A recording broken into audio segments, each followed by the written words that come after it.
Another nice sunfish on that worm. Right now worm's doing a lot better. I'm catching some on inline spinners, but definitely worm. Small hook, great fish. You can see those beautiful colors, and great day at the creek. Alright guys, so I'm fishing this creek behind me. I found it on Google Maps. Real quick, I want to show you my setup. So what I'm using is a real small light action spinning rod. I got 4-pound test. You don't want any pound test line thicker than this, or you'll miss a lot of fish because you'll see that line, they won't bite. So 4-pound test line. I got a real small bobber. You want a small bobber so when the fish starts to pull that bobber under, they don't feel as much resistance, so they're less likely to spit the bait. And then about, I don't know, 18 inches below that, I got a little bit of split shot, and then about another 6 inches below that, I got a really small hook, and let me show you how small this hook is right here. But you can see that hook is really small piece of bait. And if you're ever out here and you're fishing for panfish for bait or to eat, or just for fun, and they're stealing your bait, it's because you're using too big of a piece of bait or you're using too big of a hook. But there's my setup, and I'll show you guys some catches. Fish. It's real fun on this 4-pound test line. As you can see, it's never losing the bait because I'm using such a small hook. They're never able to steal it. This would be excellent catfish bait. Another beautiful sunfish right here. The last one was a creek chub.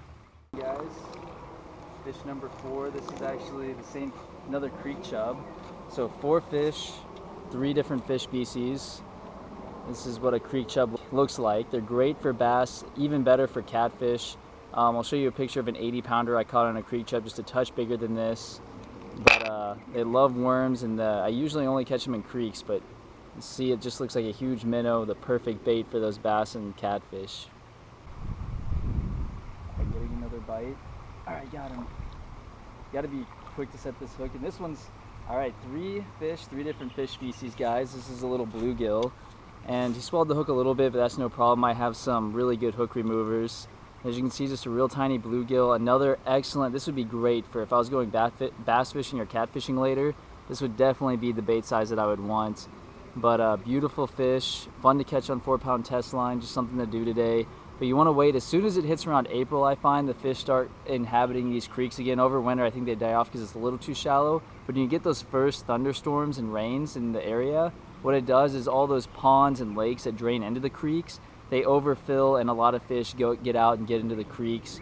And you can have a ton of luck fishing. So just wait till about mid-April, I would say, and then you'll start being able to catch some fish at your local creek. If you're more northern, I'm in Kansas City, Missouri. If you're down south like Florida or Texas, it's probably good creek fishing year-round because it doesn't get cold enough to freeze all the way through. All right, got one, guys. Looks like a nice little sunfish. There we go. Small hook again. Still that same piece of worm. Right in the corner of the mouth, you can see he's got some nice colors. That's a sunfish.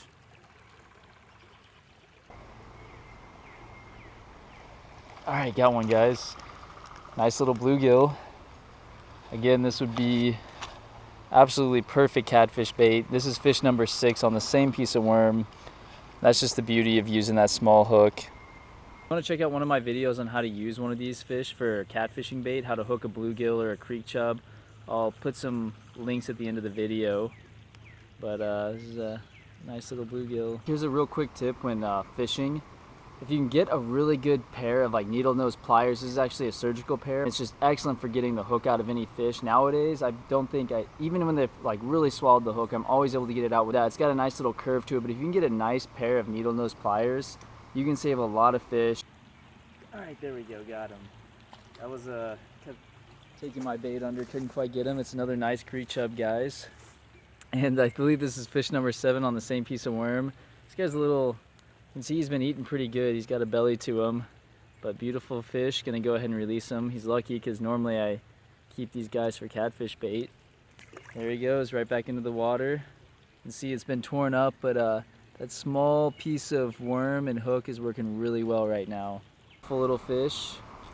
And right now, this time of year, early spring, when I'm creek fishing, I usually don't use lures just because they're not as aggressive yet. The water's still really cold.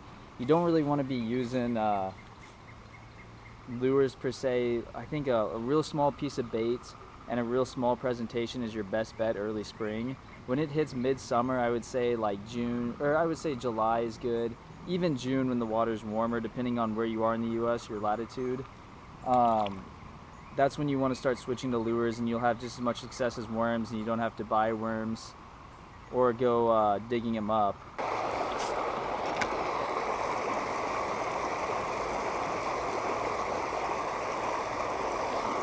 Ooh, got one, guys, on the spinner bait. That's a nice little sunfish right there.